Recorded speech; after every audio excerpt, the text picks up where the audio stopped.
India TV YouTube channel को subscribe करें और बेल आइकन दबाएं। नमस्कार, मैं हूं ज्योत्सना पाटनी।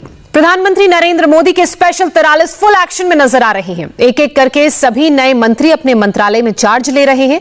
थोड़ी ही देर पहले रेल मंत्री अश्विनी वैष्णव ने रेलवे मंत्रालय में अपना कामकाज संभाला। थोड़ी देर में कल्चरल टूरिज्म मंत्री जी किशन रेड्डी भी अपने मंत्रालय का चार्ज लेंगे। तो पशुपति पारस दोपहर 2 बजे फूड प्रोसेसिंग मंत्री का काम संभालेंगे। थोड़ी देर बाद मंत्रिमंडल में शामिल सभी नए मंत्री बीजेपी अध्यक्ष जेपी नड्डा से मिलेंगे। ये मुलाकात उनके आवास पर होगी। पीएम मोदी ने शाम 5 बजे केंद्रीय कैबिनेट की बैठक भी बुलाई है, जिसके बाद शाम 7 बजे से मंत्रिपरिषद की बैठक होगी। और आपको बता दें कि इसमें कैबिनेट, स्वतंत्र प्रभार और राज्य मंत्री हिस्सा लेंगे। आज पूरे दिन मोदी मंत्रिमंडल की बात करें तो नए मंत्री अपने मंत्रालय का विजन और प्लान इंडिया टीवी पर बताएंगे।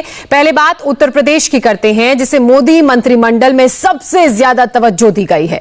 कल यूपी से 7 नए मंत्री बने। पीएम मोदी ने उन जातियों और उन समाजों को प्रतिनिधित्व दिया है जो समाज की मुख्य धारा से अलग थे। उत्तर प्रदेश से कुर्मी जाति से 2, लोध समाज से बात करें तो 1 मंत्री, दलित समाज में कोरी, पासी और पाल जाति से एक मंत्री बने हैं, जबकि 1 मंत्री ब्राह्मण जाति से आते हैं। केंद्रीय मंत्री बनने पर अपना दल की सांसद अनुप्रिया पटेल ने खुशी जाहिर की है और कहा है कि मंत्री बनने के बाद वो पिछड़ों और वंचितों की आवाज उठाती रहेंगी। अनुप्रिया पटेल जी हमारे साथ हैं, उनसे बात करते हैं। मैडम, पहले तो आपको बहुत बहुत बधाई। काफी महिलाओं ने जो है वो शपथ ली है इस मंत्रिमंडल के अंदर, क्या कहेंगे आप?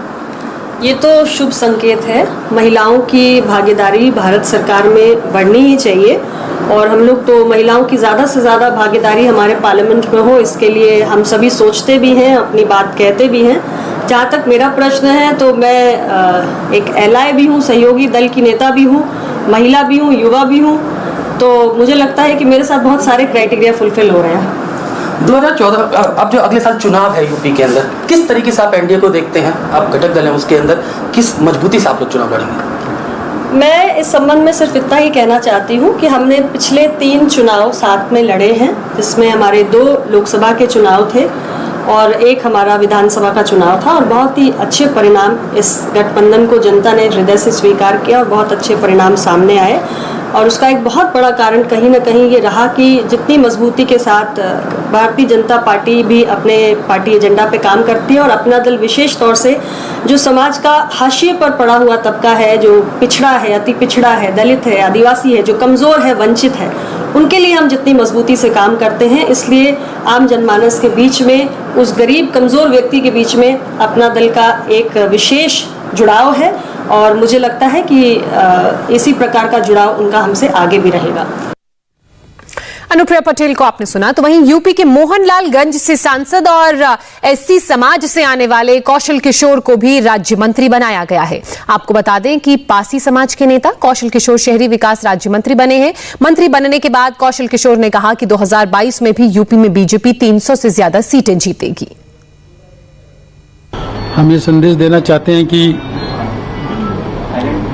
जो आम आदमी है, जो परेशान हाल आदमी रहता है, उस तक पहुंचने का, उनकी सुविधाओं को देने का काम लगातार भारतीय जनता पार्टी की केंद्र और प्रदेश की सरकार कर रही है। डॉक्टर अंबेडकर ने ये कहा था कि जिसकी जितनी संख्या भारी उसकी उतनी हिस्सेदारी, और उसकी हिस्सेदारी पूरा करने का काम भारतीय जनता पार्टी की सरकार, मोदी जी की सरकार और प्रदेश में योगी जी की सरकार कर रही है। तो ये जो उनके जातीय आधार पर, सामाजिक आधार पर भी लोगों को सरकार में भागीदारी देने का काम हमारी सरकार कर रही है, तो इससे लोगों को का विश्वास भी बढ़ रहा है और डॉक्टर अंबेडकर का मिशन भी पूरा हो रहा है। जहाँ तक है कि चुनाव की बात, तो केवल यूपी के चुनाव की बात नहीं है, पूरे देश से लोगों को मंत्रिमंडल में शामिल किया गया है।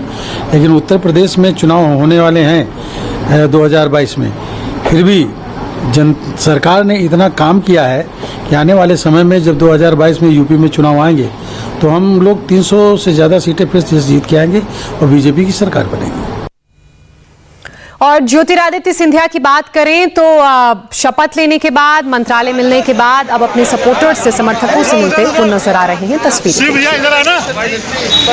तो आपको बता दें, नागरिक उड्डयन मंत्रालय ज्योतिरादित्य सिंधिया को मिला है और चार्ज लेने से पहले की ये तस्वीरें हैं, जब अपने समर्थकों से वो मिलते हुए नजर आ रहे थे। देखिए उनके समर्थकों के हाथों में फूलों के गुच्छे हैं और खुशी उनके चेहरों पर साफ नजर आ रही है, क्योंकि पिछले साल ही कांग्रेस का दामन छोड़कर बीजेपी में वो शामिल हुए थे और उसके बाद लगातार ये कयास लगाए जा रहे थे कि केंद्रीय राजनीति का वो हिस्सा होंगे। और जब मोदी सरकार की बात करें, मंत्रिमंडल की बात करें, तो विस्तार हुआ तो उनको भी एक जिम्मेदारी मिली, अहम पद उन्हें मिला।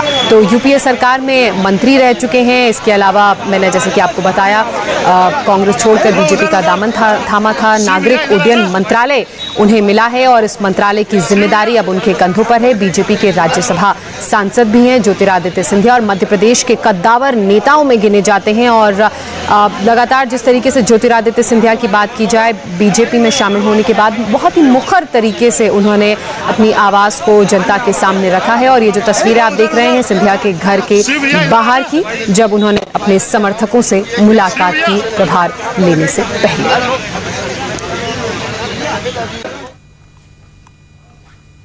अब बात उत्तर प्रदेश की करते हैं। जैसा कि हमने आपको बताया कि कैबिनेट विस्तार में हर जाति को प्रतिनिधित्व मिला है।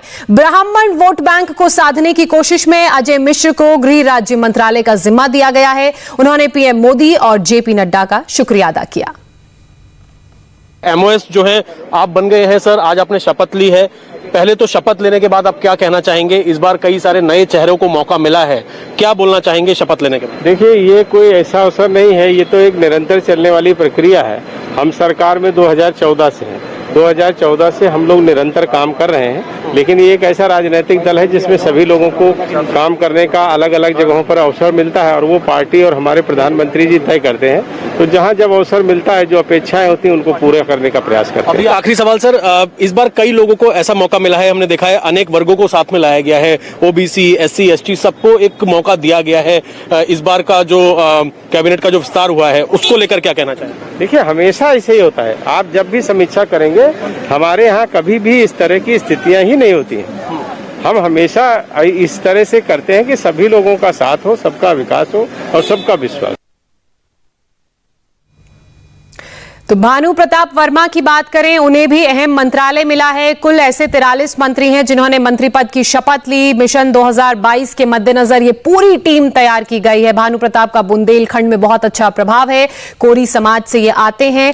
अनुप्रिया पटेल की भी हमने आपको उनकी बात सुनाई, उनका भी ये कहना है कि मोदी के नेतृत्व में बेहतर काम करने की उम्मीद वो करेंगी, ऐसी उम्मीद उन्होंने जताई है। इसके अलावा पंकज चौधरी भी ये कुर्मी समाज से आते हैं, यहां पर इनका प्रभाव है। और इसके अलावा BL वर्मा, इनको भी मंत्री पद मिला है, लोध समाज से ये आते हैं। तो कुल मिलाकर उत्तर प्रदेश के लिहाज से बात की जाए तो सोशल इंजीनियरिंग जिसकी लगातार बात की जा रही थी, उसका ख्याल रखा गया है और आगामी विधानसभा चुनाव भी यहां पर हैं। तो ऐसे में सबसे ज्यादा मंत्री भी यहीं से आए हैं। भानु प्रताप वर्मा भी, उनको भी आपने अभी सुना, कोरी समाज से ये ताल्लुक रखते हैं, दलित नेता हैं, इनका यहां पर प्रभाव काफी अच्छा है। कौशल किशोर की भी बात हमने आपको सुनाई, दलित नेता हैं, इन्होंने न सिर्फ प्रधानमंत्री नरेंद्र मोदी का शुक्रिया अदा किया, इसके अलावा जेपी नड्डा का भी शुक्रिया अदा किया और कहा कि जो जिम्मेदारी मिली है उनका बखूबी वो उनका पालन करेंगे। पासी समाज से ये ताल्लुक रखते हैं।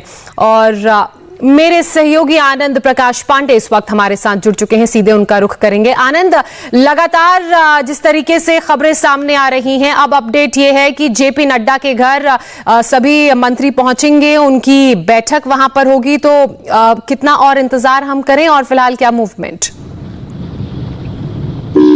जी देखिए, जो पार्टी के जो पदाधिकारी हैं, जो संगठन में मौजूद थे और उनको अब मंत्री बनाया गया है, वो लोग जेपी नड्डा के घर पहुंचना शुरू हो गए हैं। उसमें आपको बता दें, भूपेंद्र यादव है, अन्नपूर्णा देवी है, ये लोग पार्टी के अंदर इनको पद था। जैसे भूपेंद्र यादव महासचिव थे, इनसे जेपी नड्डा अपने घर पे मुलाकात करेंगे, क्योंकि अब ये लोग संगठन छोड़ के सरकार का हिस्सा बन गए, लिहाजा एक जो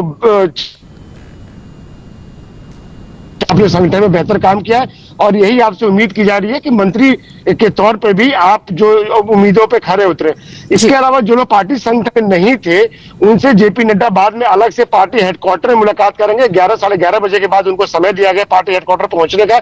ये सारी कवायद ये है कि ताकि सभी जो भी मंत्रिमंडल में जा रहा है उनको ये बताया जाए कि आपको कैसे बेहतर तरीके से परफॉर्म करना है और आपसे क्या उम्मीदें हैं। जैसे कि प्रधानमंत्री के बारे में कहा जाता है कि ही मीन्स बिजनेस, यानी कि उनको परफॉर्म करने वाले लोग पसंद है, उनको वो लोग पसंद है जिनके पास आइडियाज आते हैं और जो उसको इंप्लीमेंट करते हैं, जो टास्क पूरा करते हैं। और यही बात है जेपी नड्डा भी अपनी बैठक में जो अलग बैठक करेंगे इन मंत्रियों से उनको बताएंगे। बिल्कुल आनंद, जैसा कि आपने बोला कि बैठक में गाइडलाइंस दी जाएंगी और जेपी नड्डा से पहले मुलाकात होगी, जो संगठन से जुड़े हुए नेता हैं, जो संगठन से जुड़े हुए नहीं हैं और मंत्री पद उन्हें मिला है उनसे अलग से बात होगी। मैं वापस आपका रुख करती हूं। इस वक्त किरण रिजिजू पहुंचे हुए हैं, तस्वीरें आप देख रहे हैं। कल ही उन्हें प्रमोशन मिला था कानून मंत्री का, अब उन्हें जिम्मेदारी मिली है, तो एक तरह से प्रमोशन उन्हें यहां पर मिला है और देखिए आगे बढ़ते हुए और पदभार वो संभालेंगे। और जैसा कि लगातार कहा भी जा रहा था, प्रधानमंत्री नरेंद्र मोदी का भी यही तरीका रहता है कि अगर आप अच्छा काम करेंगे तो आपको प्रमोशन मिलेगा और वही देखने को भी मिला है। किरण रिजिजू की तस्वीर आप देख रहे हैं। पहले खेल मंत्रालय इनके पास था, आयुष मंत्रालय, यूथ अफेयर्स, ये सारी मिनिस्ट्रीज इनके पास थी, एमओएस थे यूथ अफेयर्स के, इसके अलावा खेल मंत्रालय की जिम्मेदारी इनके पास थी। लेकिन अब नया मंत्रालय इन्हें मिला है, यानी कि कानून मंत्री। अरुणाचल वेस्ट से आते हैं, बहुत ही दबदबा इनका वहां पर है, बहुत ही अच्छी छाप इनकी वहां पर है। पिछली सरकार में गृह राज्य मंत्री ये रहे हैं, तीसरी बार लोकसभा से सांसद हैं और ऐसे में इन्हें बहुत बड़ी अहम जिम्मेदारी और अहम मंत्रालय दिया गया है, यानी कि इन पर निगाहें जरूर टिकी रहेंगी। कानून और न्याय मंत्रालय किरण रिजिजू को दिया गया है और जिस तरीके से इनका प्रमोशन हुआ है, कहीं ना कहीं सरकार के भरोसे पर, प्रधानमंत्री नरेंद्र मोदी के भरोसे पर ये खरे उतरे हैं। और किरण रिजिजू की अगर बात की जाए तो अपनी सब्जेक्ट की अंडरस्टैंडिंग इन्हें बहुत अच्छी है। जब खेल मंत्रालय संभालते थे तो आप इनसे कोई भी सवाल पूछिए खेल मंत्रालय से जुड़ा हुआ या किसी भी स्पोर्ट्स से जुड़ा हुआ, उसकी जानकारी उन्हें थी और शायद इसी के तहत अब उन्हें एक अहम मंत्रालय कानून मंत्रालय मिला है।